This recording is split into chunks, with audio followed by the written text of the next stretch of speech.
Okay, so we should be going live any moment. It just takes it a little bit to connect. You can see I don't normally did I shave? And see, it looks like we are good. Let me get my little intro up so I don't say anything silly.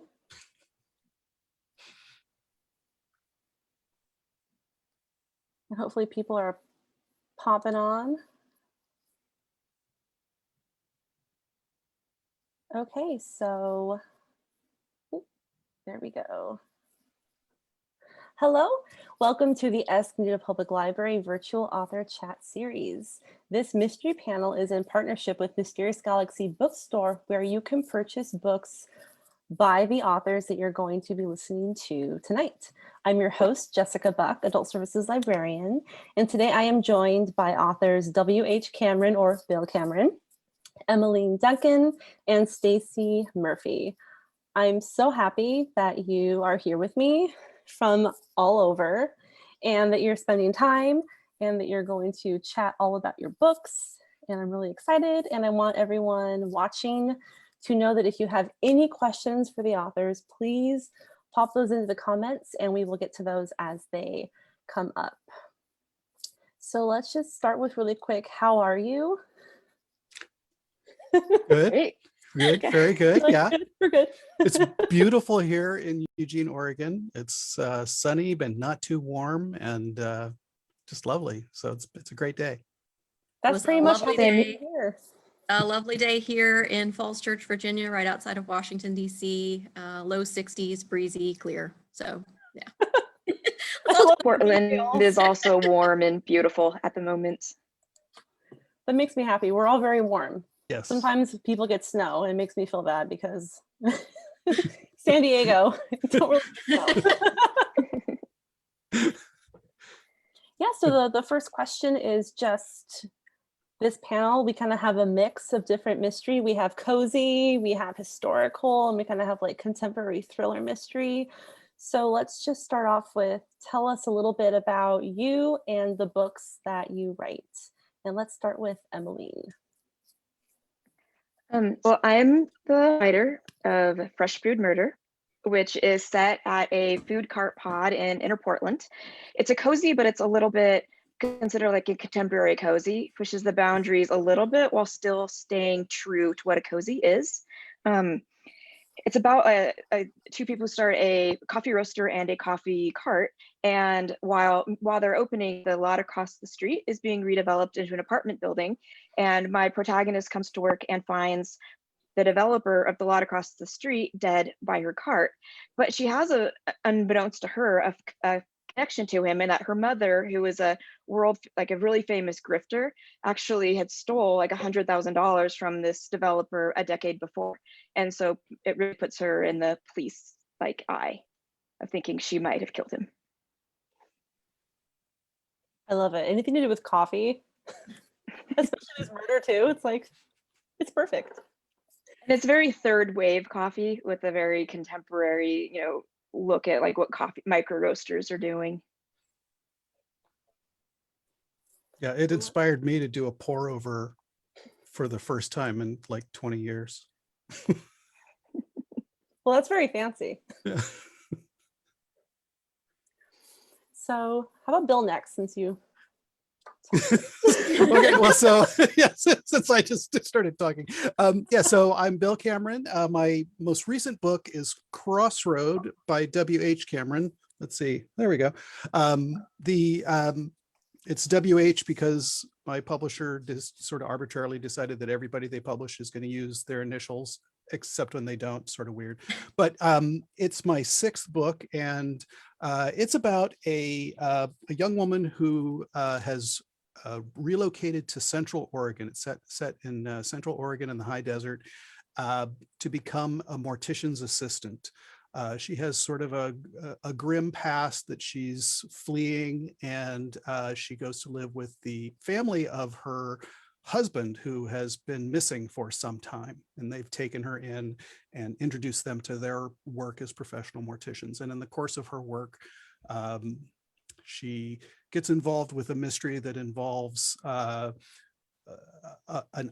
horrible crash at a crossroad in the middle of the night, a mysterious baby that nobody knows where it came from, and eventually a mystery that kind of reaches throughout this central Oregon high desert county. And it was a lot of fun to write, and sort of outside of where I have lived, but it's a space that I really love. I love the high desert, and it's a place I visit a lot. And so I was kind of always wanted to do something there. And so this was my effort.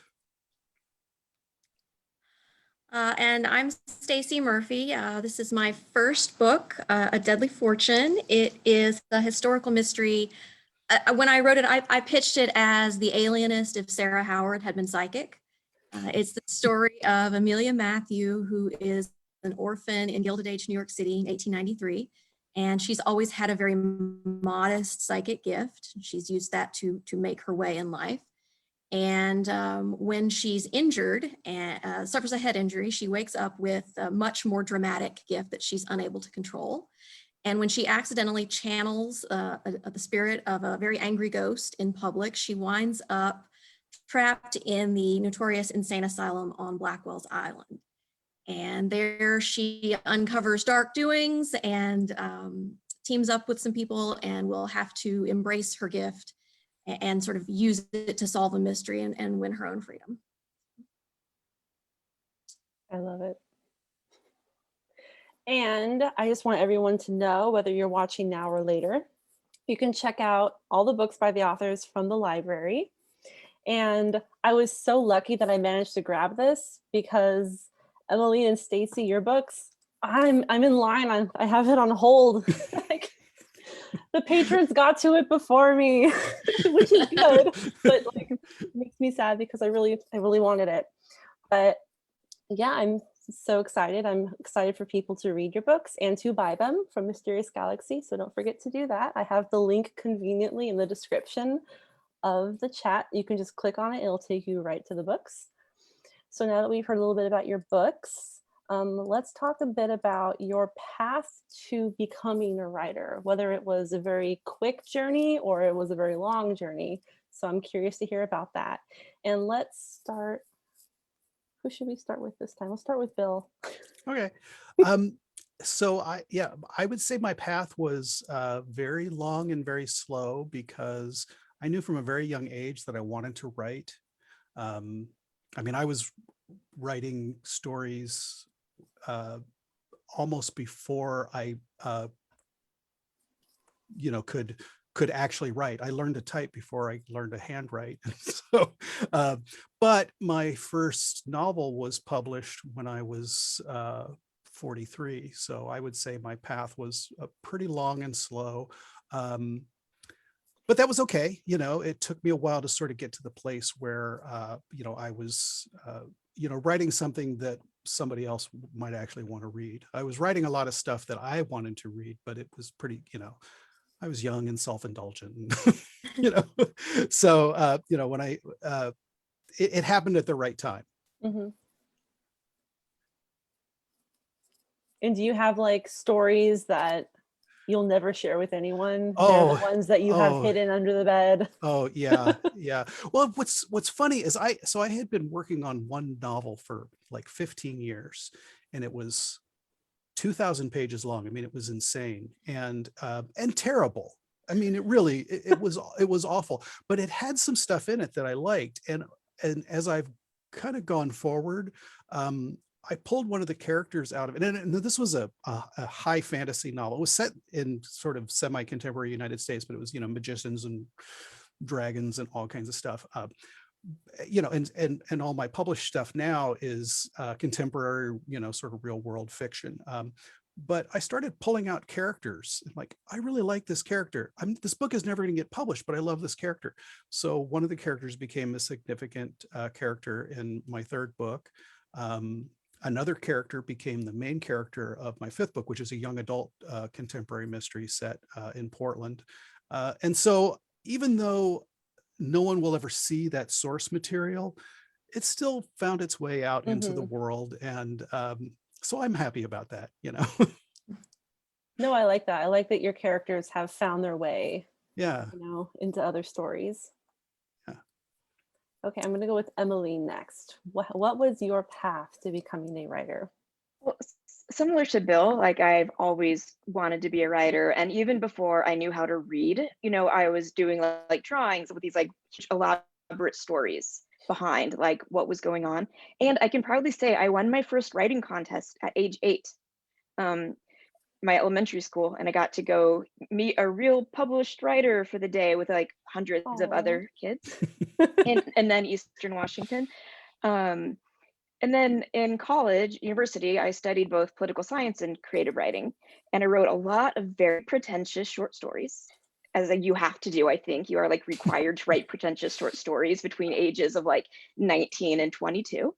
And then I took some graduate level, I never enrolled in a program, but I took some graduate level creative nonfiction classes, kind of deciding what I wanted to do. And then I realized like, well, really wanted to write mysteries. And my first couple like trunk novels that will never see the light of day are young adult mysteries with a fantasy edge. And then under the name Kelly Garrett, I sold my first YA mystery, which kind of came out twice. It's a really long story, but this is the version that came out from Source Books. It was an Oregon Book Awards finalist, which was really cool. Mhm. And that came out, the re-release came out in November of 2019. And then my agent and I, we went on sub and sold our second book together, which of course is Fresh Brewed Murder. And I have a sort of hopefully a parallel career of young adult mysteries and adult mysteries, and we'll see what happens.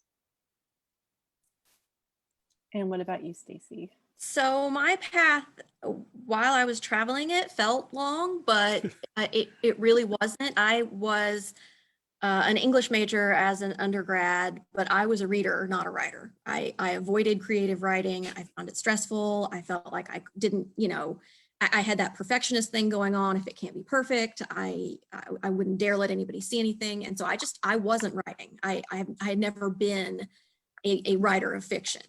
But I always kind of wished I was. I always wished I always had this like fantasy, like someday I was going to write a book, and what would happen is if I just sat on it long enough, it would hatch fully formed. And that's, spoiler, not how that works. But it was March of 2017, and there were a lot of factors that came together right then to make that the time when I sort of looked at myself in the mirror and said, all right, so if you actually want to do this, this isn't going to happen unless you make it a priority and decide to do it. And I just literally had a moment where I decided, okay, I'm going to try this. I'd rather try and find out I can't than never know. And so I started thinking about what might I like to write. And I basically just sort of listed all of the elements that I really enjoy in fiction and started thinking about how to try to mash them together. So historical mystery, Gilded Age, a little bit of ghosts, a little bit of supernatural something, but not fully paranormal, female sleuth, found families, like all of those things. And I just mashed them together and started work. And I wrote the first draft of what became A Deadly Fortune in about 6 months, and did a revision, was so fortunate to get picked for Pitch Wars in the fall of 2018, which is a wonderful online writing and mentorship contest.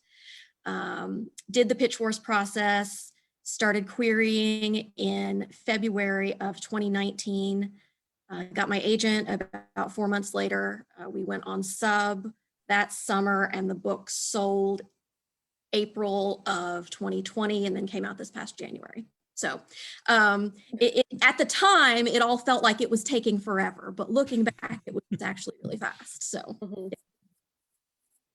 There are two types of speed in the world. There's this like the time that most people go by, and then there's publishing time, which is on its like own sort of ecosystem of how long things take.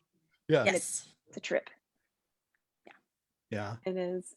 Says, or your agent says, well, I think we'll have this on Monday. That could mean any Monday between now and like months from now. Yeah. Like, I mean, this Monday. Yeah. But it'll definitely be on a Monday. Well, I know just from patrons asking about books that are coming out, that it takes a while from when an author finishes it for everything else to happen. So we get it. And Yeah. we very much are appreciative of everything that goes into the process of a book being written, edited, and like formed, because it's a lot. So the next question is, who has informed your writing the most over the years? So who's kind of like inspired you, who's helped you, if you've had like a mentor or like a writing partner, anything like that? Guess Stacie, go first this time. This time, in terms of really formulating like what it is that I really, really like to read, kind of where my wheelhouse is and where I want to write. Deanna Raybourn is one of my very favorite authors. I love the voice and those characters and how real they feel. And so I've always loved series anyway, because I love following a character over multiple books and watching how they grow and how their life changes. But that time period, that kind of wry, fresh feeling voice was really pivotal for me, and sort of crystallizing that, yes, this is where I want to be. In terms of inspiring and encouraging me in my writing, my Pitch Wars mentor, Caroline Topchian, was phenomenal. She's a professor of creative writing in Canada, and her first novel's coming out early next year. And she just really challenged me to, I mean, ultimately Pitch Wars was 4 months long, and I ended up rewriting the second half of the book in that 4-month period. So she just really challenged me to stretch myself and reach further. And then the people who really keep me going, I have a wonderful writers group, the Arlington Writers Group here in Arlington, Virginia. And they have just opened their arms to me from the first time I walked into a meeting and I said, hey, I'm a rando writing a book. And you know, they showed up for me, and they've cheered for me, and they've critiqued me. And my book release party was supposed to be here right outside of Washington, D.C. on January 6th, when there were things happening in Washington, D.C. And at 4 o'clock in the afternoon, the bookstore emailed me and said, yeah, we think we need to postpone this. And I, of course, you know, big things are happening, but they're getting in my way now. And so I cried and ate cheesecake. And then my writer threw an impromptu Zoom launch party for me privately, and they interviewed me and asked questions. And it was just lovely. It's wonderful. They're wonderful. And you had cheesecake. Yeah, and I had cheesecake. Yeah. I know that a lot of debut authors that had to have their books come out during like quarantine and shutdown. It's just like, oh, thank goodness for Zoom and for support groups so that I can get the word out, because I feel for you guys so much. We got the offer on my book on April 6th of 2020, which was the week that everything was coming down and people were starting to realize we're going to have to shut things down. Yeah. And so that was the week I went to work from home, and that was the week everything stopped. And that whole launch year, initially it was like, well, this will be over by when my book comes out, right? Sure. I mean, we'll have a handle on this by then. It's not coming out till next year sometime. And then they said January, and I was like, oh, well, still probably, yeah. And so I had this sort of long, slow acceptance of the disappointment that I was not going to get to have an in-person event. But again, we talked about, you know, the benefits of Zoom. My Pitch Wars mentor from Canada was able to be there, and my agent from California. And so, you know, there were people who were there who wouldn't have been able to be there if it had been in person. So silver linings. Yeah. And Emmeline, did your book, I'm going off the question, I'll come back to the real question. Was anything delayed or pushed back? Was it the original date that it was supposed to come out? Yeah, mine came out as scheduled. We announced the deal January of 2020. It was actually kind of a weird week because it's like that deal announced, I found out I'd received like an Oregon Literary Fellowship, and I was like, 2020 is going to be the best year ever. And then so this was all your fault. 2020 was not the best year. But I think I've been very lucky. I have a fantastic publicist at Kensington, Larissa. I think they've done a great job with social media. I have like multiple Zoom events set up, like all of it has been a very positive experience, even though it could be just it's such an awkward time. But I also feel lucky that this is like my book comes out like, hopefully towards the end of the pandemic. So I feel really sorry for people whose books came out last like April and May, where no one knew. Like I had a friend who was supposed to go on this like huge tour. It didn't happen, right?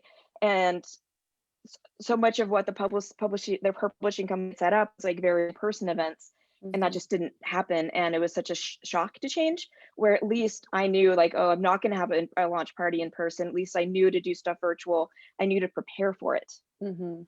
So that's been huge. And answer like the original question with kind of like my writing community, I feel really lucky to be in Portland. We have a fantastic writing scene. And I've been really lucky to develop some like really great critique partners and writing friends, like a group pre-pandemic, we'd get together and write, once a week and sort of talk business. And I was lucky for a long time. I was one of, I think, the last people to be published, which was great because I had people that had multiple books out that I got to ask questions of. And I've also been lucky, like I've known Bill Cameron for years. We organize a lecture series together, and I can text him like random questions and he answers, right? Because he's been ahead of me in the publishing game. Or I'll get like a cover and I'm like, this isn't for public consumption yet. What do you think? And he, will give me, his opinion, and it's been fantastic. Well, I'm glad that I got to be, a part of that, Kelly's stuff is really great. So I'm glad that she's getting out there.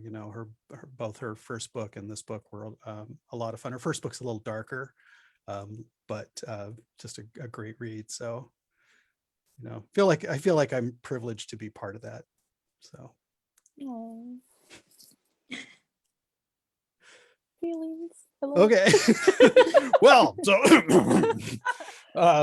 anyways, so who's informed my writing over the years? I since I had this vision of being a writer when I was very young, probably my first inspiration was Lawrence Block's column in Writer's Digest magazine, which was it went on for years and years and years, but this is going back to the 70s when I was reading it, when I was still, sort of junior high and early high school. And I think the thing that was really great about Lawrence Block is he very early in my writing life got through to me the idea that the way that we write is based on what we need as writers, not based on what somebody else thinks we need as writers. So your process is yours, and Kelly's process is hers, and Stacey's process, and there may be some overlap, and we may be able to learn things from each other, but it's okay to have our own way. The key is that it's what works for us. And I think that was really important, because then as I went forward in life, I took creative writing in college, and I saw lots of, went to lectures by writers, and some writers are like, this is how you write a novel, and they lay out this process. And sometimes I would listen to them and it was like I could feel my heart being crushed, because I'll never be a writer. I can't write like that. But then I remembered what Lawrence Block taught me through Writer's Digest magazine all those years before. And so he was, important without ever knowing that he was important, obvious. I actually got to meet him late, much, much later and tell him that. But more recently, certainly I've got a writing group, and we have kept ourselves going via Zoom. We just had, we meet once a week. We met again last night. We're all almost completely vaccinated, and we're like, well, when do we start meeting in person? It's like, well, this is working. We won't rush it. I've had writers who mentored me early in my publishing career. Anne Frazier was really great, really helpful for me. She writes these sort of paranormal, she writes a lot of different kind of stuff, but one of the things she's well known for is her paranormal thrillers that,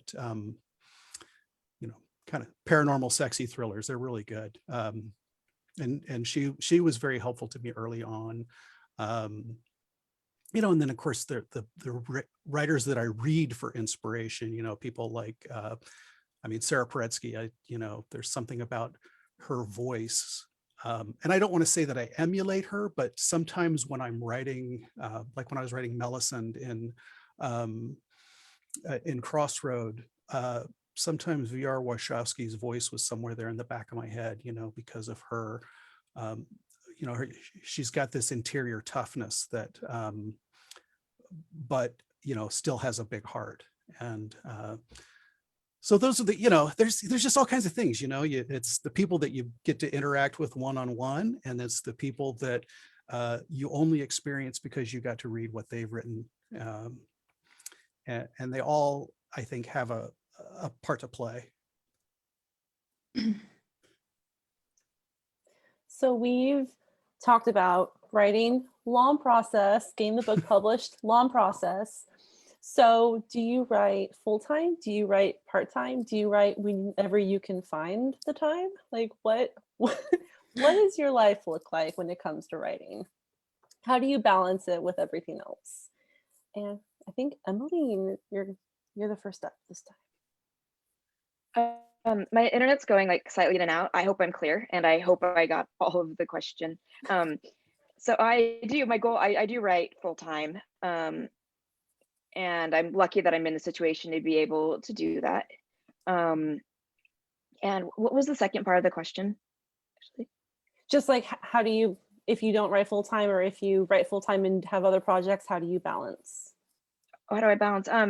Well, it's been a really interesting year. It's been my first time writing a project that's under contract, because I'm writing the follow-up to Grounds for Murder, which will come out next April. And that was a really interesting experience for me, because before, everything was either like would have been the first in a series or a standalone.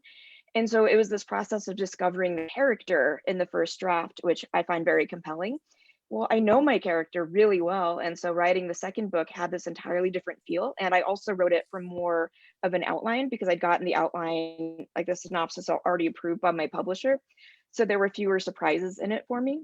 So that was a really sort of fascinating experience, to be almost more like I knew the broad strokes and I was painting in small details, versus usually I kind of know small details and I'm figuring out the big picture as I went. So that was a very strange, you know, couple months over the summer. Strange, but good. Oh, very bad, good. And I think the end result turned out, and I actually, Chris Holm, I made a comment to him recently. I think we were on Twitter, and he said that the books that are like the hardest for you to write, like readers never know that. Like a reader has no idea if it was an easy book or the worst, like the hardest book you ever wrote in your life. And sometimes, you know, to them it's, well, one, they approach it in the same way. And sometimes you have no idea if that's going to be your best or your worst book. Yeah, I think that's a good observation. Yeah, we just enjoy it. Yeah. I'm just happy it's there. Well, yeah, you know, you think when about the life of, I mean, some people write pretty clean first drafts and they're able to, you know, and some people don't. You know, I'm a multi-draft writer. I probably average about 7 drafts per project. And whether you write clean first drafts or you need multiple drafts, you know, in the end, what you're delivering is, you know, how do they, you know, who knows? Who cares? Why should they care, right? They're reading the book. They don't care how many drafts I wrote, right? They just want to make sure that they, you know, that they're reading something that they enjoy, and hopefully they do. I think it's I'm kind of somewhere in the middle of clean first draft and multiple drafts. I'm sort of a 0 draft garbage first pass writer, but it's not so much separate drafts as smoothing chunks of it as I go. So it's not like I finish a draft that's garbage all the way through and then go back and rewrite the whole thing. It's more like I'll have written out something and think, okay, this is really, really rough, and I'll smooth it a little bit, and it's just more organic than that. I do not write full time. A Deadly Fortune was, you know, my first book. I am in my Clark Kent identity. I'm a lobbyist for a progressive nonprofit, and so I wrote A Deadly Fortune. My daughter was a little over a year old when I started writing it, so we would put her to bed, and you know, we put her to bed early, and 2 hours every night. I would write during nap times on the weekends. I wrote Monday, Friday, holidays when I had childcare, and at one point, I mean, I wrote. I was up on the Hill and I had a meeting get canceled, and I had 45 minutes before the next meeting. So I pulled up Google Docs on my phone and I wrote 500 words on my phone standing in the hallway of the Longworth House office building, because that's where I was and I had 30 minutes. And so yeah, just bits and pieces wherever I could find them. Yeah, I think it's interesting the way that technology has changed the process because, I mean, we talk about drafts and I say that I write 7 drafts, but that's actually probably not completely accurate because there's that, like you said, there's that organic process. When I first started writing, I was writing on a typewriter and a draft was a draft. You wrote a draft and then you marked it up and then you retyped it and that was a second draft. It was, you had this distinction that existed in the physical world. And now that that's gone, I mean, people, there are probably a lot of writers that still mimic that, whether they're working in Word or Google Docs or whatever tool they use to write with. But there's probably more and more people now that are a lot more organic about it. And, I think, the book I'm working on right now, just recently, and I'm nearly done with it. I'm like, 90% done. And I realized, oh, here's a clue. And that I needed to introduce way back. And so I just stopped and went back and worked my way forward. Now, in the typewriter days, I wouldn't have been able to really do it. It wouldn't have made sense to do that. But now I do that. And then of course the writing on the phone, I probably half of this book is written on my phone. I pick it up, I'm laying in bed at night and I have an idea and I'm going to sit there and type. I'm sitting, I got my vaccine on Saturday and I had to wait 30 minutes afterwards, like you do. And I sat in the car on my phone and worked on a scene, and I think there's a lot of that happens that just wouldn't have been possible a long time. Some people, of course, you could do that by hand and back in the olden times, and there are, I think, a lot of writers, I know a lot of writers that write by hand first drafts, and that's a distinct draft, and then they type, and then the organic massaging starts. Just interesting how, how things have changed so much because of the technology, but both, probably good and bad. There's some real pros to it, but there's probably, sometimes I think that my process would be a little more manageable if it was more discreet. But we work with what we have, and and I'm mixing in with stuff like taking care of the house. I'm the house care person, and so I cook and clean and take care of the chickens and get bossed around by the cats. That's important. I'm surprised we haven't seen any cats because normally they love Zoom, and I was hoping. They may There's yet still show. time. They may. Well, my wife's getting ready to go to work, and she's sitting out on the back porch, drinking her coffee because she works nights, and so they're probably sitting with her. But when she's in a few minutes, she'll have to get up and start getting dressed and stuff, and so they may come Zoom by. They're very cute. I've seen photos. I'm really excited. So because the topic of writing process came up naturally in this part of the conversation, I'm going to skip to that question about what is your writing process? And particularly, I know that Stacie, apparently you can write anywhere. So do you have to be in a particular environment? Do you have to have things set up, or can you just write on your phone wherever you want, apparently? I'm kind of jealous. If I'm going to make real sustained progress, I need to have blocks of time where I can really get into it. The only reason I was able to do anything on my phone that day was because I had a really clear idea of the next scene, and it was very much an exposition where I was going to need to sort of lay out some things, and so I was able to sort of block that out on the phone. But if I'm actually doing something creative, then that wouldn't have worked. And what about you, Emmeline? Are you able to go on the phone, or do you have to have your space? I haven't really written a scene on my phone. I've definitely done a lot of note taking and maybe essentially outlining a scene. One thing I discovered early in the pandemic that it turned out really my writing process is dropping everything at home, going to a coffee shop and working for a couple hours, and that can't happen. And so I did find some YouTube coffee shop background videos. And so sometimes I'll put on, because my husband's been working from home and he's exceptionally loud. And so I'll put on my noise canceling headphones and then play the coffee shop noise, and then, and try to write that way. Yeah, I was a coffee shop writer. Yeah. Yeah, and I think that, yeah, the pandemic was really derailing in that regard, because I definitely had a process and I was pretty productive by going to the coffee shop and, doing the work. And I'm productive in a different way now, but it tends to be more fragmented. And I really am, I think only recently have I really kind of started to feel like I'm finding a new rhythm. And and then the pandemic will end and it's like, well, do I go back to coffee shops? Maybe not, fingers crossed I can sort of, because it's certainly a lot cheaper to not go to coffee shops. you know but yeah, I mean, the last year has definitely changed my process. And although I've been writing on my phone for years. It's kind of funny, like from the start of having a smartphone, I sort of integrated it into things.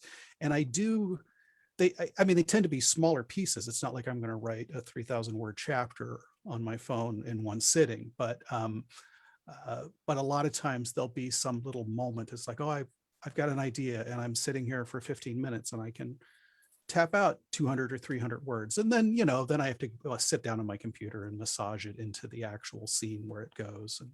And, but yeah, it's, it's funny if and my computer is like 11 years old. And one of these days it's just going to die. I mean, I've replaced parts, but it's like, well, do I replace it or do I just shift to my phone? And I might, because it works. And I mean, I can hook a keyboard up to it. Obviously I don't like to type, Mhm. but I mean, it's just kind of funny how, things have changed. Oh no, we lost Kelly. Her. Hopefully she'll be back. Yeah. Yeah, she'll be able to just pop right back on. Yeah. So yeah, the process has definitely been affected by the pandemic for me, for kind of good and bad. There's been pros and cons to it. There you are. Welcome back. Thank you. So the second So we part, are. I would say my Wi-Fi has been really reliable all pandemic, which has been lucky. And I bought like a Wi-Fi extender, and which has helped. And it's just literally been the last week. It's suddenly sketchy. So sorry. Hopefully No. I'm back for good. Yeah, if it happens again, you'll be able to just come right back. Yes. So the second part of the writing process is, do you have any snacks that you like to eat while you're writing? Or like, do you like to drink tea, drink coffee, drink beer, wine? Or is it just whatever's nearby? Or do you not like to eat at all? Do you have to be completely focused? I definitely go through a lot of coffee when I write, but I also, working in coffee shops, it's the natural go get like an oatly latte or something like that. At home, I mean, I do my daily pour over, and then usually like maybe a tea in the afternoon. But I don't necessarily eat when I write, because I especially don't want to get anything on my fingers when I'm typing, because I'm pretty anal about not having my laptop covered in crumbs. Sometimes cat fur and dog fur, but no crumbs. Yes. The cat fur, that's just a given. Yeah. And I have a Great Pyrenees, so you've got a there big is. guy. Yeah, he's, I'm not really a coffee or tea drinker. I'm not a coffee drinker at all, and I'm a single tea in the morning to get going drinker, and that's kind of it. Caffeine makes you have to peel me off the ceiling if I have more than very, very little. But I tend to be a grazer while I'm really writing, which is so bad, because if I'm really, really writing, I'm probably also not working out. And so you add the not working out to the grazing, and I have pants for the beginning of the book and pants for the end of the book. oh boy. Well, I mean, of course, as you can see, I'm drinking a beer while we're chatting, but I'm actually, I don't, yeah. So, the advantage It's of, the Zoom, yes. So just the life of an author. Yeah. What can I say? No. Yeah. When I write, I mean, I was, sort of joking with Emmeline, because I made my first pour over in years after reading her book, because I mean, she talks so beautifully about coffee, and I like coffee in sort of a general sense, and I do drink it, and probably you could say I drink a lot of it, but I don't think that my palate is sophisticated enough to really understand the difference between, I mean, I can tell the difference between bad coffee and good coffee, but I cannot tell the difference between good coffee and great coffee. So if it's just decent coffee, I'm happy. But she did inspire me. I did make a pour over. I've got a pour over pot, which, you know, like, okay, let's do this. I watched a YouTube video, and but mostly when I'm writing, it's you know, I don't really eat. I don't eat at my, you know, I mean, I might have a snack, you know, if there's something, you know, I might, you know, nibble, but otherwise it's just kind of sit here, do my stuff, and then wander into the kitchen, get harassed by a cat, eat a snack, and get rounder. Yeah, speaking of coffee, a few weeks ago, we bought an espresso machine. It's not like a super fancy one, but it's like, it feels really fancy. And that's been the hobby that my husband has lately, is trying to figure out like all the different ways to like make the espresso drinks. And as soon as I told him about this chat and he saw the Fresh Brewed Murder, he was like, oh my gosh. So he put it on hold, and he's before me. I'm kind of upset about it. But I guess maybe if he checks it out, I can just like read it really quickly when he's done and then just cancel my hold. We'll see. But it's been a lot of coffee lately, and a lot of different coffee. So it's a coffee household. But I think I'm kind of the same, Bill. I don't know if I've had enough really great coffee to kind of know. It's just if it tastes burnt or not. Yeah. That's the extent of my knowledge. Yeah. I think most people with coffee, you know what you like and what you don't like, right? And I think really that's what's important. And I think it can be hard to tell like the good coffee from great coffee. I mean, because some people, like, I have a friend and it's amazing, like, especially with Bear, has the most phenomenal palate that picks out all of these notes. And I'm like, I don't know how you do that. And I know there are people that can, and they, you know, if you ever look up the coffee taster flavor wheel, and it's like, it's, you know, all these like different categories, and I don't necessarily catch those either. Although I do know the basics of like how to make a bunch of different drinks and how they should like be done properly. And you've got recipes in the back. That's true. Of the book. And Yeah, like, I'm really proud of the coffee soda recipe, so you should definitely try that.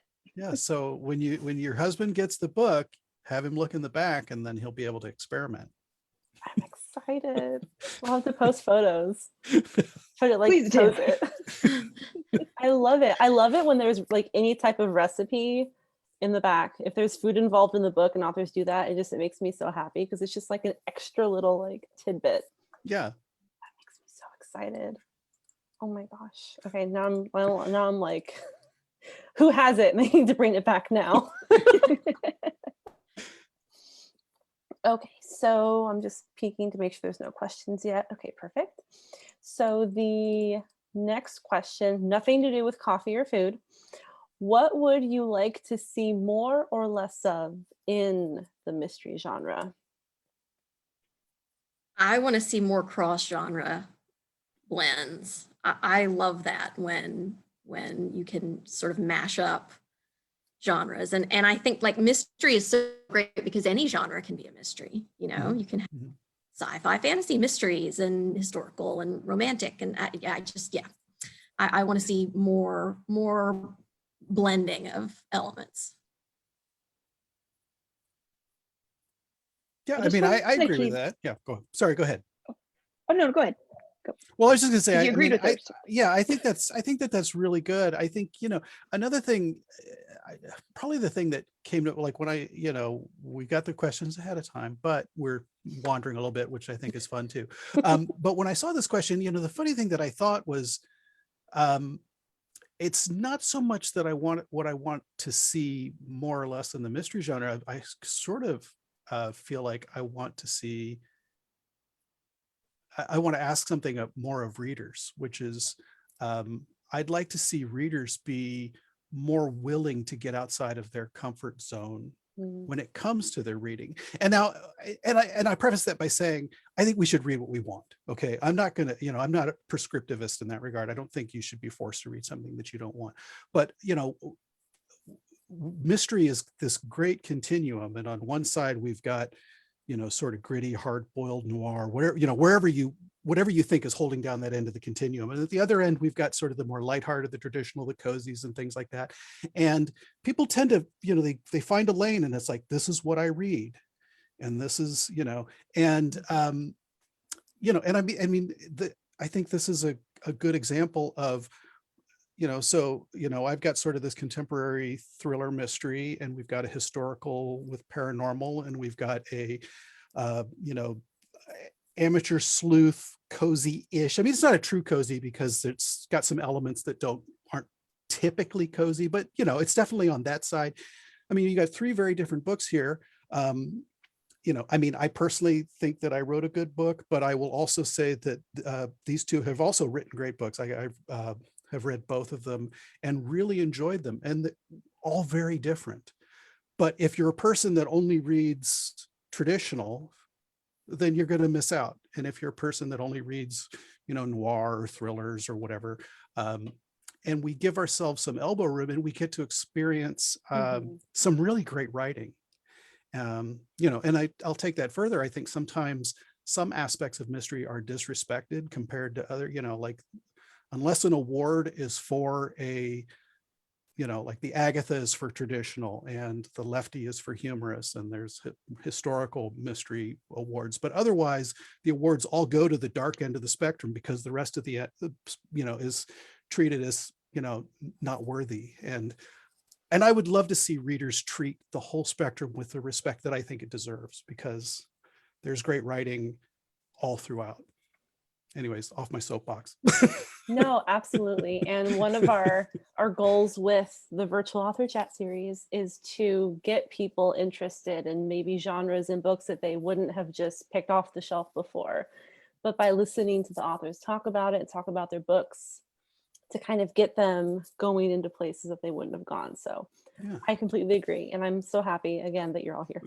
That's been some of my favorite comments that I've had from people, or reviews that I've read where people are like, yeah, I don't normally like paranormal stuff. I don't normally read that, but I picked this book up because it looked interesting. And turns out I really liked that aspect.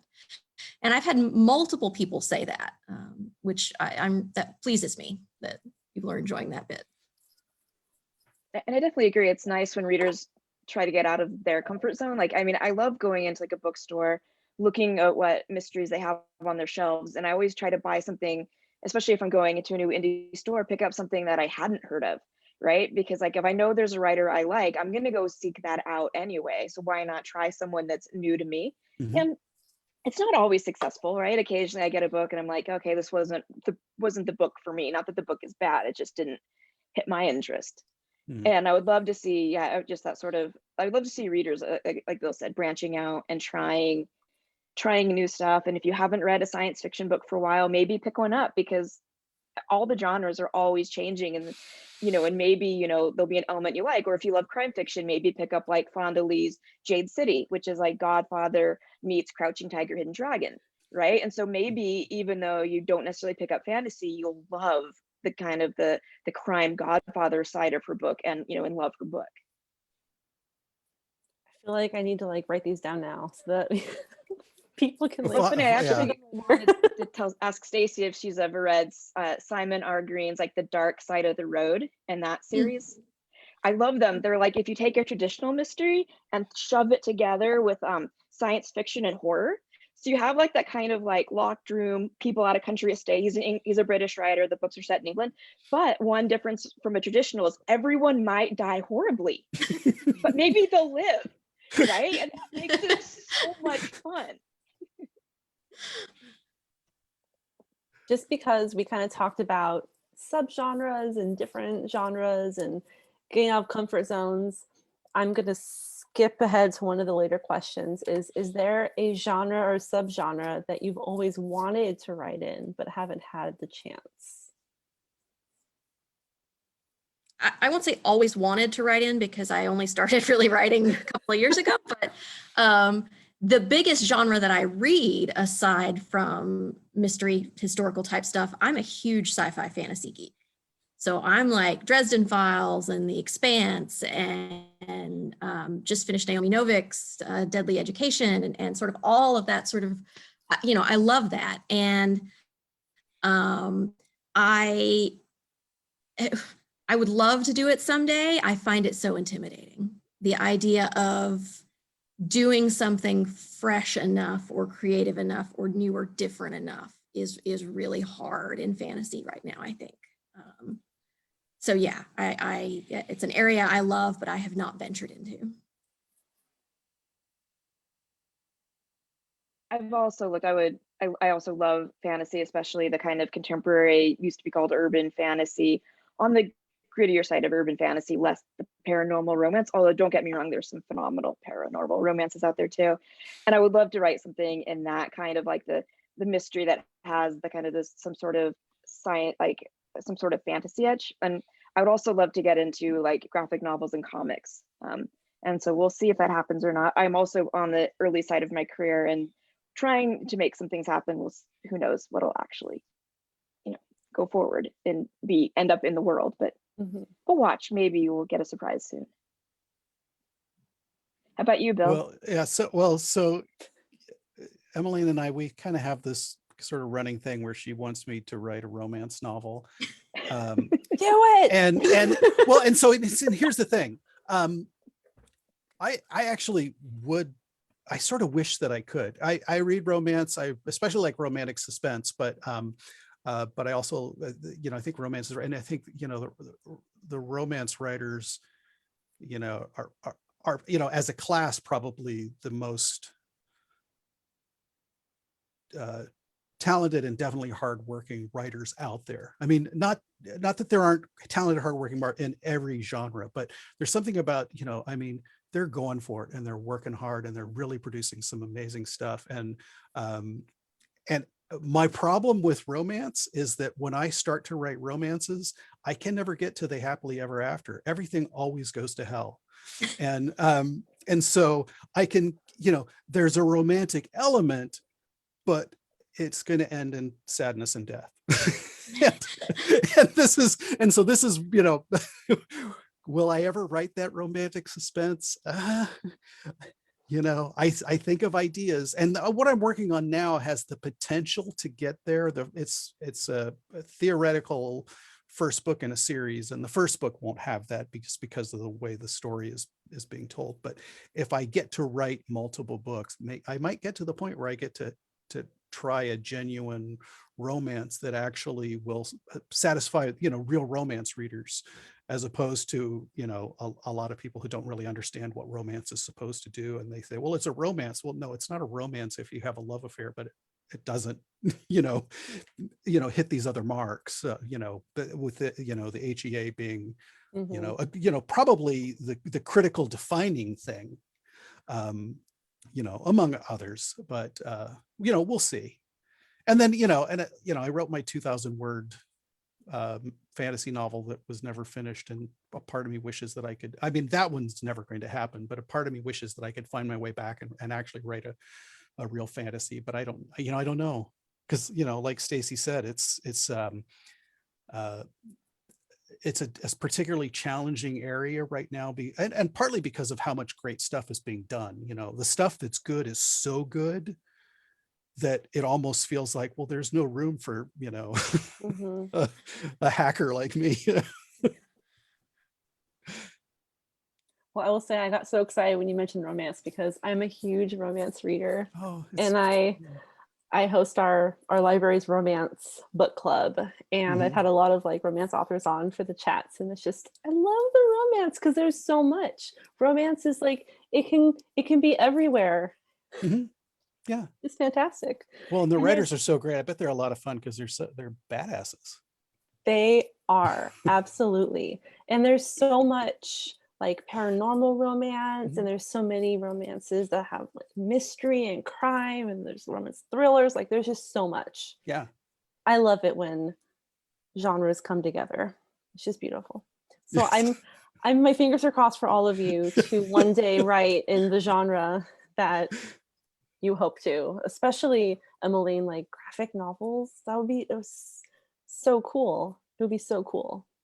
Yeah, and I love graphic novels so much, and I love a lot of what's coming out, especially like for children, right? Where there's just some really fantastic, like, and there's a lot of interesting research with kids where they'll pick they'll stick with a graphic novel that's like maybe a little difficult for them to read, where they would have like long given up on a book. So they're great for encouraging kids to read, and they're great for reluctant readers, you know. And also it's so great for kind of media literacy, to like learn how to like see pictures and words and put things together. And so yeah, and it's one of my kind of treats. I'm gonna be almost sad when curbside pickup kind of goes away, because I love being able to like send in an order to my local comic book store. It's like 1.5 miles away. And then my dog and I will walk by and they'll be like, which car are you in? And I'm like, look for the white dog, you know, 4-Paw Drive. And they're like, oh yeah, it's you. And then come out with my bag. That's adorable. I know. I really like curbside pickup too. I hope that all the stores keep it, because it's really, it helps with, you know, having self-control, because sometimes when you go into the store and it's like, that looks good, oh, that looks good too, and all of a sudden you have a lot of books. So it helps, I think. I'm a fan. Yeah. But I don't think the viewer should have self-control when buying your books from Mysterious Galaxy, because they're all fantastic. Well played. Nicely done. So the next question is, this is going to be probably different for all of you because all your books are very different. So where does your inspiration come from? Do you think of the characters? Do you think of like the general idea? Like, how does it form? And how do you start writing?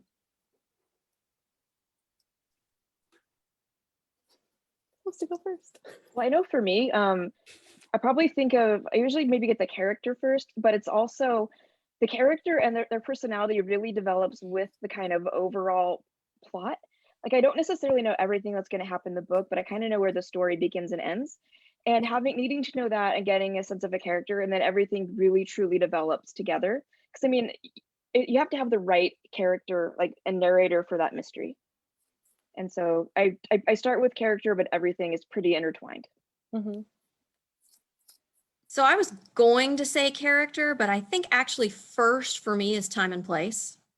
You know, if I'm doing historical, it's like, well, when and where do I want it? And then who would be a cool character in that time and place? And then plot is the last thing. You know, because like once I've got the time and place and the character, that pushes the plot. You know, what could happen to this character, and that's how A Deadly Fortune really happened.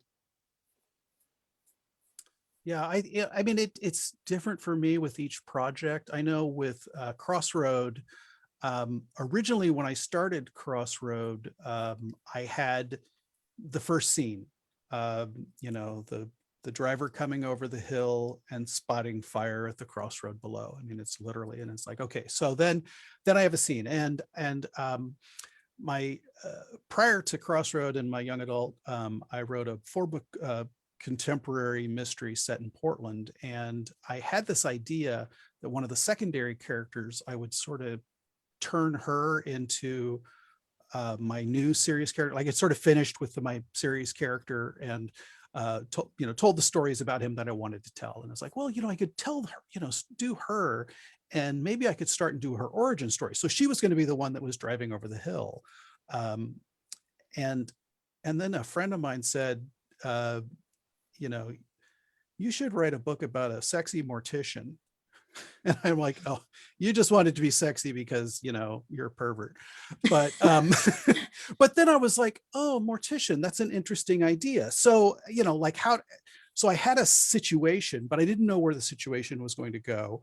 I thought I had the character, but then I thought, well, maybe this mortician, because then the reason that they're going out is because they're going to do a body pickup right in the middle of the night. And so it unfolded that way. But then with other projects, you know, with my young adult, I had the character and I had his situation, and I had a pretty clear idea of the plot before I ever even started writing. And they all kind of started, you know, kind of they rose up out of the, you know, the roiling mess in my head, sort of all together.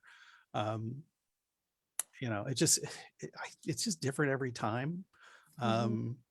You know, the book I'm working on now is a historical mystery, and it was inspired by a podcast I heard a podcast and I thought, that's really cool. I'm going to write a mystery about that. And, you know, and it turned out that the mystery isn't actually about this, what the podcast is about, because once I got into it, but it's still at the same time and place. It's just, you know, but yeah, it's, you know, I think we all sort of get our ideas from weird places and not always the same place.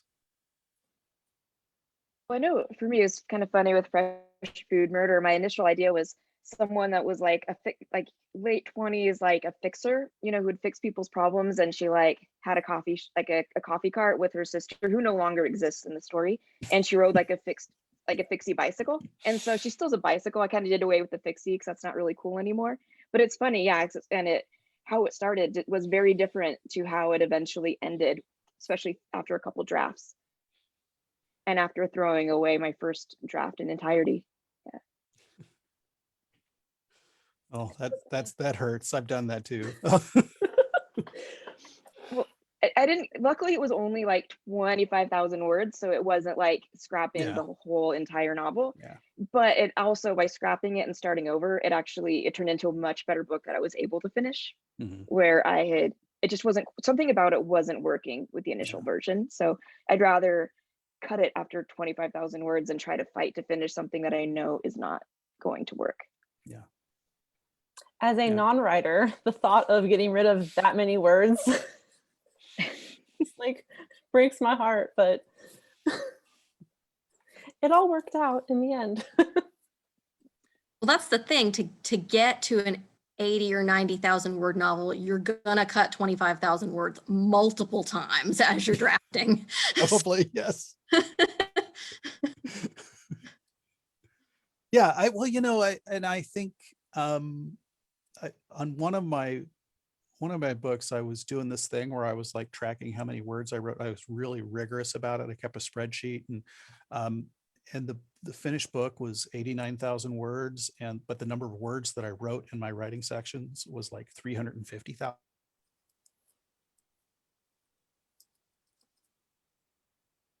Oh, I think Bill froze. I think, okay, I thought I froze. It was too many words for Zoom to handle. Oh, there you go. Okay, there, we're back. You're back. Oh, and Zoom is now telling my internet connection is unstable. It couldn't handle the 350,000. Yeah, but I bet a lot of writers, produce. I mean, I don't know if that was unusual, but we do a lot of writing and then rewriting and then rewriting.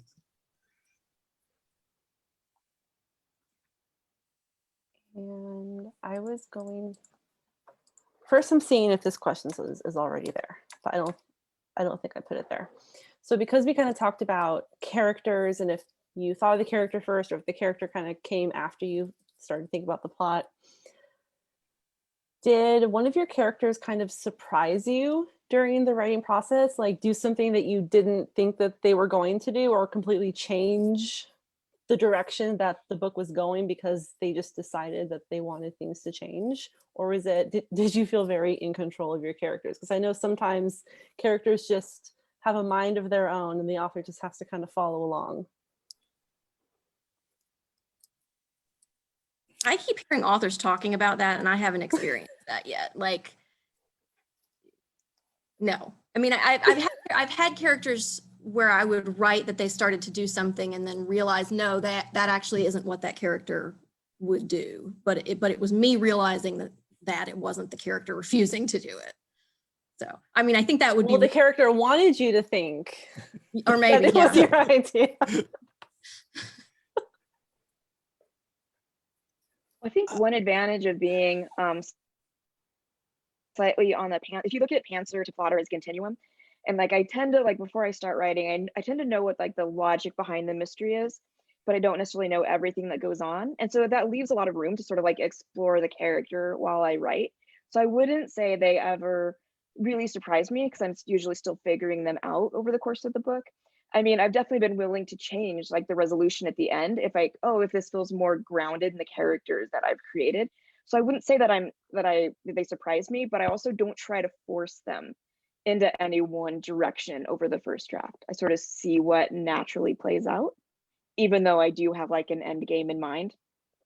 And it's nice knowing the logic of what the end game is, because then as you create side characters and you figure out like, if they were actually the lead of this novel, like what would their story arc be? It kind of can make things sort of interweave where their actions are maybe fantastic red herrings, but they also logically make sense in the story that's being told. Mhm. I think I think I'm pretty similar to characters don't surprise me in the sense that they take me in a direction I didn't think I was going to go. They do, as they're developing, a lot of times I'll have these really fun aha moments. I mean, when I was writing Crossroad with Mellison, that was a very unusual voice for me.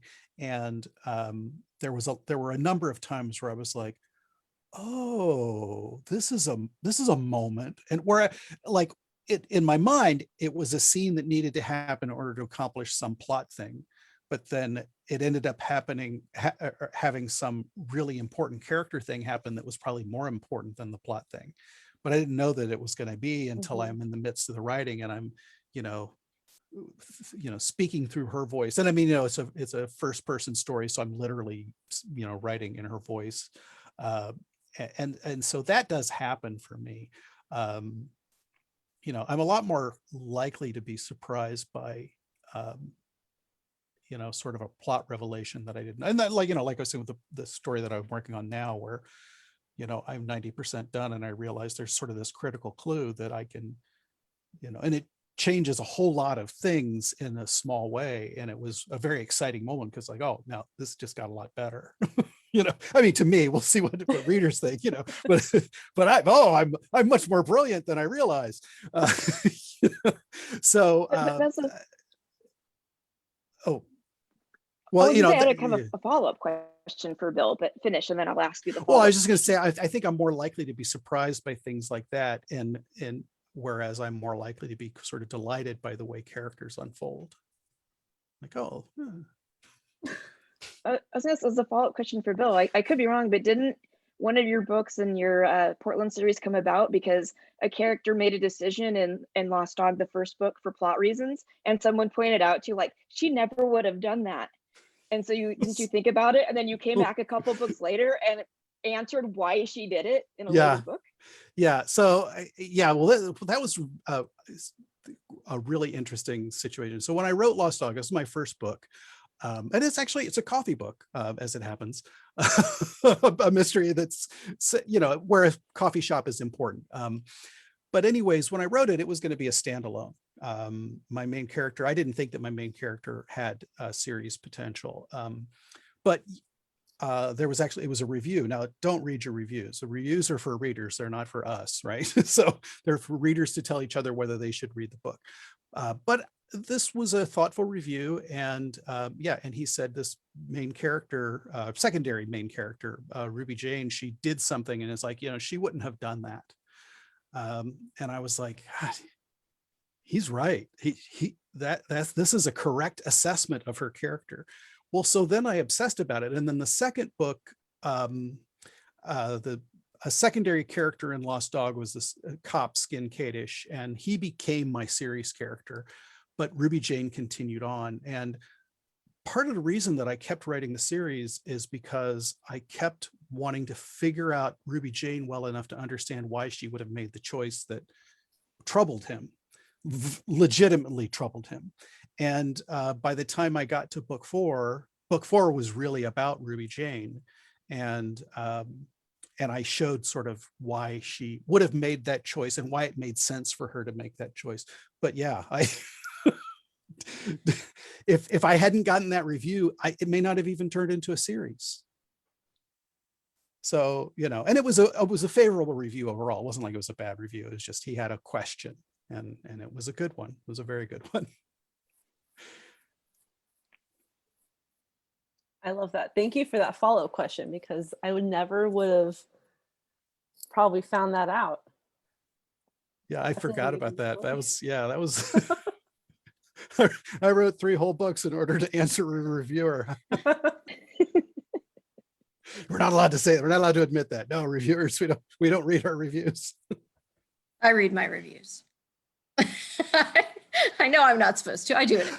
Well, yeah, I mean, and that's another one of those things where it's like, what works for you? What works for you as a writer? What, kind of what's your, the funny thing is I have an easier time reading bad reviews than I have reading good reviews, because good reviews make me feel really uncomfortable. Like, I'm not good at taking compliments. So, but I'll read a bad review and be like, yeah, whatever. Right. My first book has an anti-hero as a lead, a female teenage anti-hero, which a lot of people turns out don't like that. Yeah. It's like the unlikable female narrator, especially being 16. And so, I mean, I quit reading my reviews, but it was kind of funny for a while. So I'd see reviews that were like, I hated this main character, I hated this book, but I couldn't put it down. I had to finish it. So like, did you really hate it if you finished it, right? Because when I hate a book, I just quit reading it, put it aside, and go on to something I like. And so it was just kind of made me laugh. I'm like, Yeah. It's sort of like maybe when I read Memoirs of an Ex-Prom Queen, which I read for a class, and it's this narrator that everyone hates, but it's like kind of it's a very important book of like women's liberation. No, not again. Oh no, she froze. And that was an answer I wanted to hear the rest of. Come back. Well, hopefully she'll blink back in here in a second. The anticipation. Well, but she's talking about something I think is really important, is the idea that, and there's a lot of good writers that are writing unlikable characters, and are, I think that they're finally becoming a little bit more acceptable. Because for me, I'm not trying to write sometimes I'm trying to write sometimes it's, this is a likable person, but that's not a priority for me when I'm developing characters. I'm trying to write what I will hope will be a compelling character. And sometimes a compelling character is very dislikable. And of course, culturally, we tolerate dislikable men a lot more than we, the same exact traits in a woman. And everybody's like, and it's like, let it go. Appreciate the work for what it's doing, and if we demand that every character fall within these, these narrow little boxes, because, well, we're not allowed to. My character Ruby Jane, part of her story in the fourth book, it's an adult novel, but part of it takes place when she's 16, and she's not a likable 16-year-old. She's difficult, and the people that reacted to her was very interesting. There were sort of the older men who said, teenage girls don't act like that. And it's like, oh. Sorry, pal, I had a teenage girl. She's 36 now, but I remember when she was a teenager. And, they can be fierce, and, but he wasn't ready to accept that. Which is too bad, because it closes you off from what could be a potentially really great. And I think we read, a lot of times we read these books, we read for pleasure, right? We want to enjoy them, but it doesn't mean we can't learn something from them too. Absolutely. And so. She's back. Okay, here we go. Almost. Yay. Okay, Memoirs of an Ex-Prom Queen. Yeah, so it's a really interesting book, and it was this really, I think, like seminal book of like the women's liberation movement. It's actually a really cool story where this was before, when all men were editors, and if you were a female and worked in a publishing house, you were secretary. Well, the secretaries were sharing it amongst themselves, and that's like why the publisher published it. But it's interesting because it's not exactly a likable narrator. She's really frustrating. I made my book club once read it, and they all like appreciated the book and all hated the narrator. It's amazing. Okay, I'm trying to find it. Is it by some Memoirs of an Ex-Prom Queen? Queen. Okay. I'm gonna paste it into the chat for people who watch this later so that they know, because that sounded really good. yeah, it's really worth reading, and it's fascinating in the period of time, especially because it's such an example of the period of time it was written.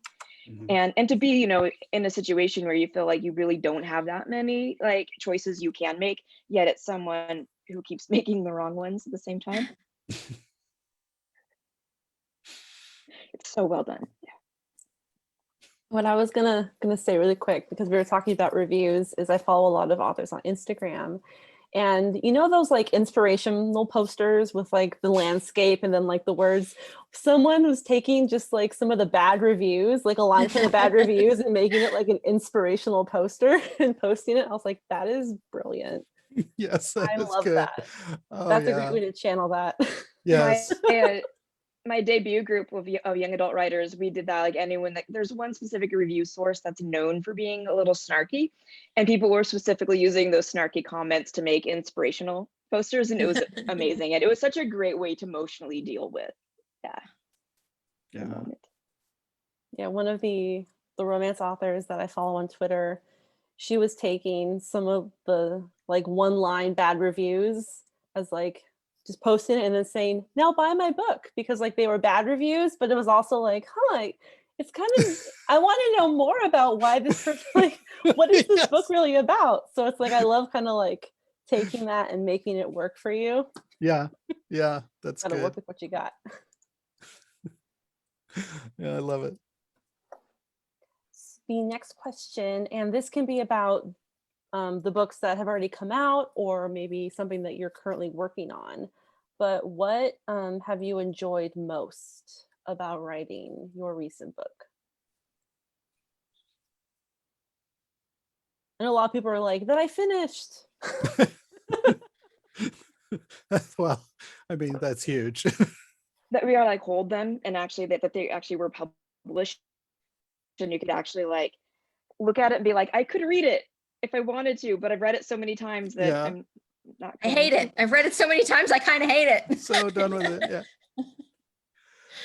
I think that, for Crossroad, I think a lot of it was, for me, was the idea of infusing the sense of place, the character of the Central Oregon high desert, which is very beautiful, but can be very stark. It can be harsh. It can be unforgiving. And I had a lot of fun paralleling what my idea of the desert was through the character of Melisande. She could be harsh and unforgiving, but I mean, her physical appearance is barely mentioned, but sort of she's got kind of this inner beauty that she doesn't even recognize, but I think other people can. Well, I mean, once again, I hope, these are the goals of the writer. Hopefully the readers are seeing what I'm trying to project with her. And, I mean, she's got, my goal for her was that she, would just have this huge heart, and that it would come through in the end where she's, kind of solving this, really big, very fraught, aside from the fact that there's murders, which are bad enough, but they're, in some ways, the murders are the sort of the least bad thing of what she's trying to contend with. So to me, that was what was fun about that book, was that idea of paralleling environment and character so that they're reflected in each other. I think one thing I've really enjoyed with my Ground Rules mystery series, my new series, is trying to like actually put the Portland that I know onto the page. Since, I mean, Portland, there's so many people have, well, especially the last 8 months politically, so many opinions about Portland, but I really like showing the sort of like the hipster sort of like DIY passionate side of Portland, in like the food carts. The second book is set at a music festival, which is a different type of like a passion and like sort of a situation. And I've really, and I hope I just show Portland well, and I hope people see the same Portland that I see when they pick up the book. How about you, Stacie? There's two ways I could answer that. And there was a question that you sent us about, what's our favorite thing that we learned or discovered, or an interesting like fact in research. And if you're going to ask that question, I will save the first part of the answer for that question. But I know we're running out of time, and You I answer, why not? Okay. So directly answering this question, my favorite thing was feeling like I had created a character who was real, who felt real to people, and hearing people say that they read, like the character felt real to them and felt well developed, like that was really, really rewarding. As a historical mystery writer, there are so many cool historical details that I was just so excited to be able to include, because I'm an enormous geek like that. New York Times headlines that one character reads to another early in the book are all actual New York Times headlines from the approximate week that the book would have been taking place, because that's there. Why wouldn't I find it and put it in? Very nice. All of the details about the asylum are taken from history, all of the description and all of the things that happened there. But my very favorite, oh my God moment where I found something that I just absolutely had to include, there was a plot point where it was like, well, okay, this would work better if the asylum had a telephone. Like I need them to have a telephone to make this work. Well, telephones existed in 1893, but I'm not sure how deeply they have entwined themselves into sort of New York civic structure. So I started Googling around trying to see, and somebody took the actual 1893 New York City City Services telephone directory and scanned it online. And in that directory was the actual telephone number of the Blackwell's Island Insane Asylum. So the actual telephone number that they use in the book is in the book. And I am just ecstatic over that, even though it's completely meaningless to the plot and nobody would know if I didn't tell them, but I just love that. So that was my favorite maybe of the whole thing. So I will just note that I remember that phone number, and I remember thinking, is that the real phone number? Because I'm working on it, because I'm working on a historical it's set in 1942, but it's like, do I use the real phone numbers? So it was like in my mind, and when and I wondered if so yeah, I love that. That was the real phone number. Yeah. That's awesome. So I put that in, and I was like, no editor will make me take this out. This is staying in. I will go to the phone number to stay in this book. That's great. I know we are getting towards the end, and there's just so many questions, but I think I'm going to skip a little bit so that we can get to the closing questions so that I don't keep you guys too long, even though I would love to, because this is wonderful. So what is the number one or just a piece of advice you would give to aspiring mystery and crime authors? My favorite piece of advice is when you read something that you don't like, take a moment to figure out actually like why it's not working for you, right? Because we all have very different taste, and so a book you might not like, it might be a perfectly good book, it's not the book for you, and figure out like why it's not the book for you, right? Are you not connecting to the characters, to the voice, right? Like, do you realize that you actually want to write like deep first person and this is like third person omnipotent, and that's like why you're not connecting? And a lot of times if you can start developing that skill of why you're not connecting with the book, you can try to take that same editorial view to your own work later. Mm-hmm. That's really good. Yeah. Of advice that I got about writing anything really came from my Pitch Wars mentor, who said that writing, you're blowing up a balloon, and every time you increase the problem or add a complication or add a new challenge, you're putting air into the balloon. And every time you solve a problem or remove a complication, you're letting air out. And so the goal has to be to keep putting air in the balloon until the very end, so that the balloon is really full when you let it go.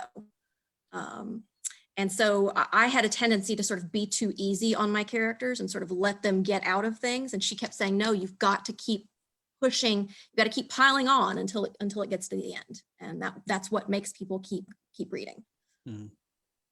Yeah, also good. Really good. One of the things that I come back to, and it's something that I need, I mean, I've got 6 books out, I'm working on my 7th. and there's days when I wake up and it's like, am I ever going to finish another book? I have no idea. And it goes back to something that I learned from Lawrence Block, which she said, you're not writing a book, you're writing a page. You're not writing a page, you're writing a paragraph. You're not writing a paragraph, you're writing a sentence. Write a sentence and then write the paragraph and then write the page. And if all you can do is a page a day, in a year, you've got a book. And a year, you know, seems like a long time, but it's that one step at a time. And if you stay diligent and don't let yourself get overwhelmed by the idea that, you know, how do you get, you know, something with, you know, all those pages when you're sitting there,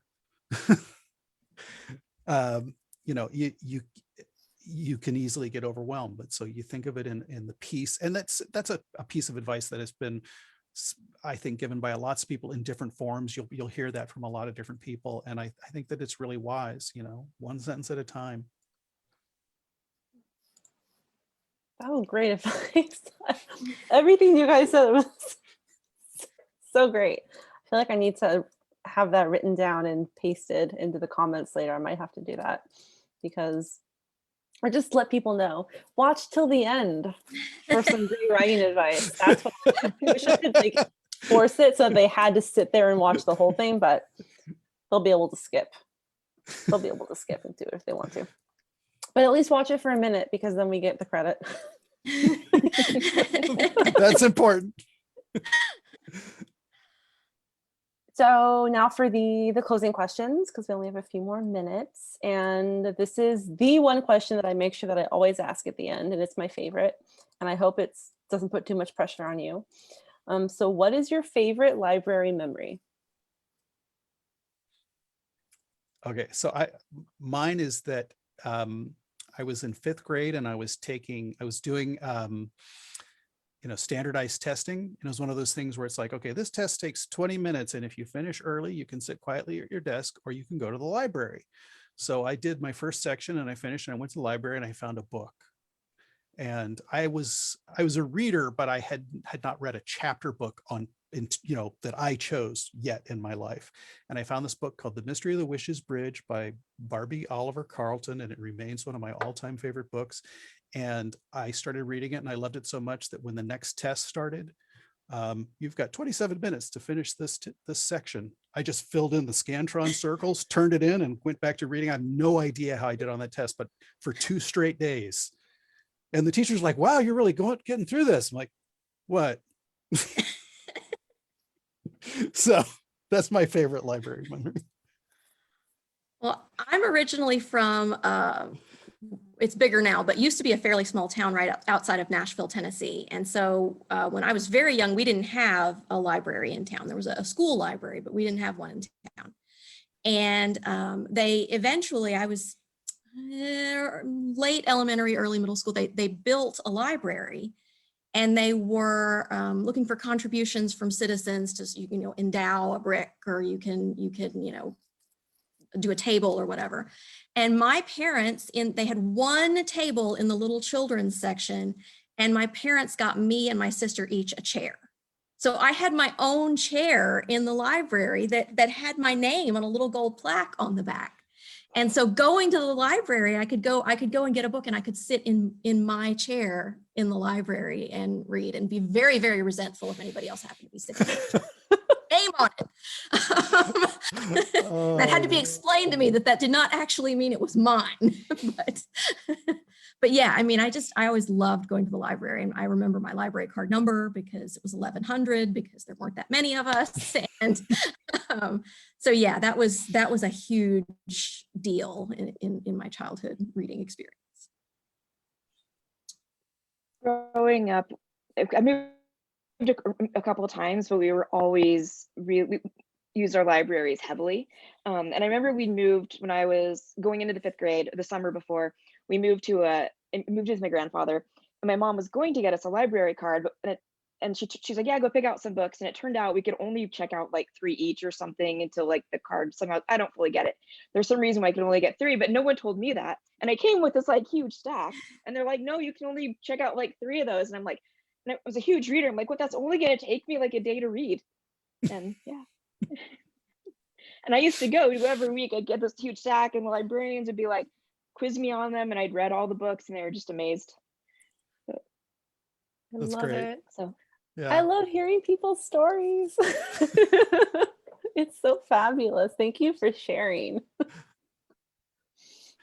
Okay, so the last question is, what is next for you? What are you currently working on?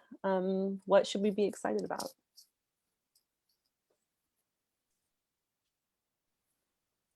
Well, I'll yeah, go. go ahead. Well, the second book of my Ground Rules series will come out in April 2021. The title will be Double Shot Death. And then the third book will come out in April 2022. No idea what the title will be yet, but and hopefully more than just the 3, but there will be at least 3. That's great. Yay!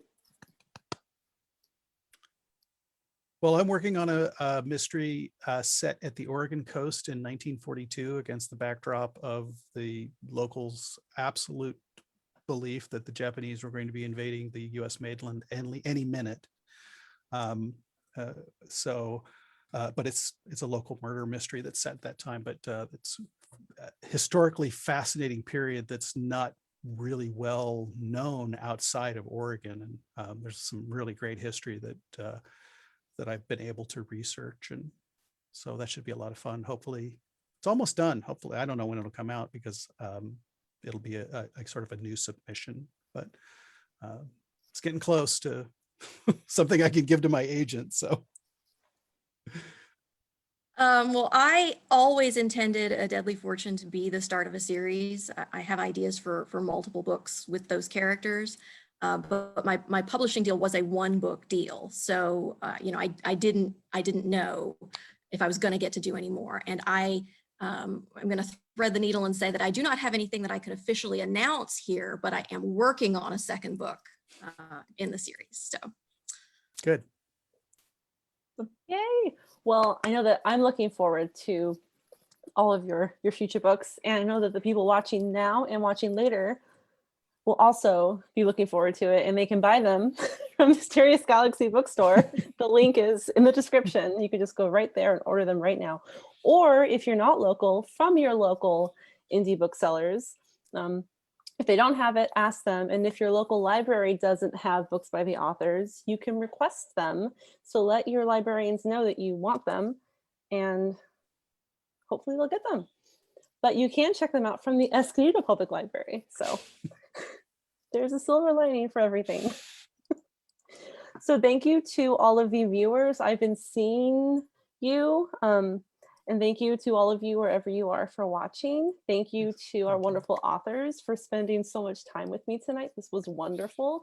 Getting to know you, getting to know your books, getting to know your writing process and your advice. It's been fantastic. And again, order books, buy books by the authors, check them out from the library, and let other people know that they can check them out or buy them. Spread the word. Yes. yes. And I'm not going to forget, if you have just a moment, I have a very short 3-question event survey that I'm pasting into the comments. It's also in the description. Just let the library know if you enjoyed this event and if you want to see more events like this.